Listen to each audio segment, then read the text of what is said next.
আসসালামু আলাইকুম ওরহমতুল্লাহি ওবারাকাতু। আমি এখন ইংরেজিতে যাকে প্রিপোজিশন বলে, এটা হার্ফুজার আরবিতে বলে। এই হার্ফুজারের আলা এর কয়েকটা ব্যবহার সম্পর্কে একটু কথা বলবো ইনশাআল্লাহ। তো এর কয়েকটি ব্যবহার দেখার জন্য আলা যেটা, প্রথম কথা হলো যে এটার পরিচয় কি। এটাকে আমরা সহজভাবে বলি যে এটার নাম হলো নন ভার্ব। আরবিতে এটাকে বলে হার্ফুজার। তো এই হার্ফুজারের কাজটা কি? এর কাজ হলো পরবর্তী নন ভার্বকে মাজরুর করা, অর্থাৎ জের প্রদান করা।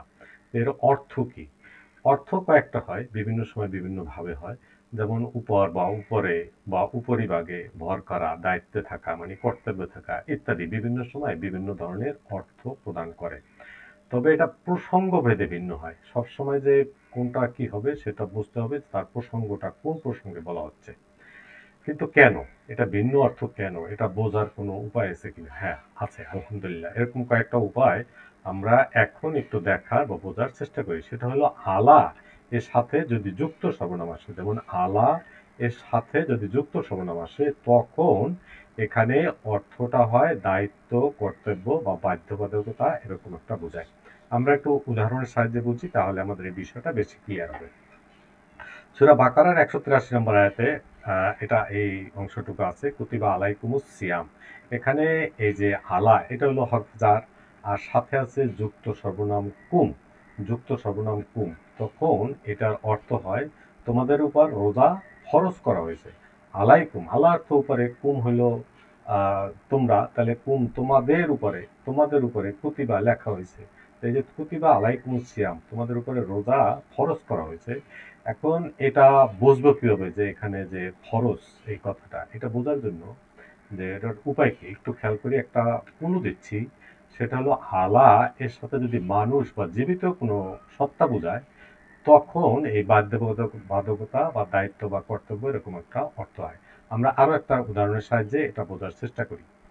ওয়াকানা হাক্কান আলাইনা নাসরুল মুমিনিন, এই যে আলা হরফজার, আবার না, এটা হলো যুক্ত সর্বনাম। এই দুইটা থাকার কারণে তখন অর্থটা হয় অর্থ এবং আর, এই যে আর নাসরুল মুমিনিন, আর মুমিনদের, মুমিনদের সাহায্য করা, নাসরুল মুমিন, মুমিনদের সাহায্য করা, আলাইনা আমাদের উপরে, এই যে অবশ্য কর্তব্য, এই যে অবশ্য কর্তব্য দায়িত্ব।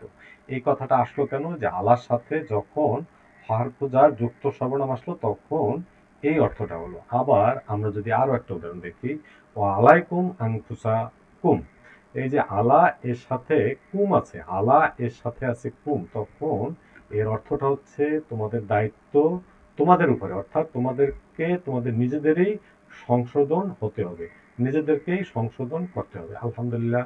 আরো কয়েকটা উদাহরণ দেখি আমরা।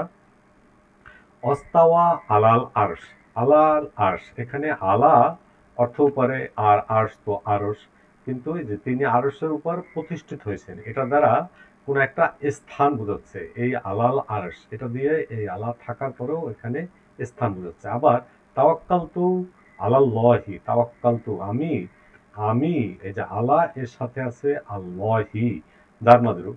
তো এখানে আমি এই যে আল্লাহর উপর, আল্লাহর উপরে যে ভরসা করি, অর্থাৎ এটা দিয়ে বোঝাচ্ছে, বোঝাচ্ছে তখন নির্ভর করা, নির্ভর করা। আবার আল্লাহু হাফিজুন আলাইহিম, এই যে আলা এর সাথে আছে যুক্ত সর্বনাম হিম।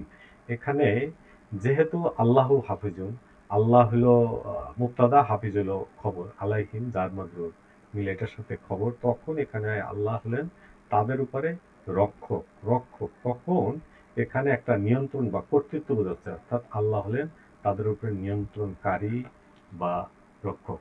জাযাকুমুল্লাহ খাইর। আসসালামু আলাইকুম ওয়া রাহমাতুল্লাহি ওয়া বারাকাতুহু।